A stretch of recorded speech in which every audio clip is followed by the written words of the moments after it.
Ladies and gentlemen, today I'm excited to introduce you to the AI self-service analysis feature in Shulex. It's a groundbreaking tool that significantly enhances user insights. Here's how it works.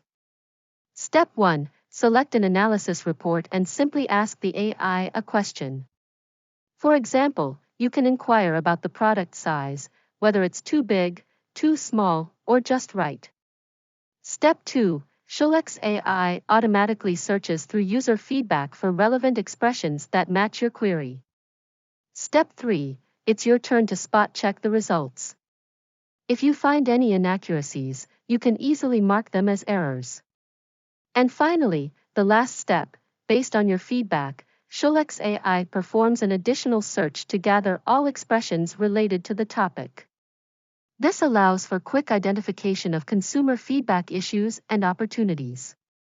By using the AI self-service analysis, you'll save time while ensuring accuracy.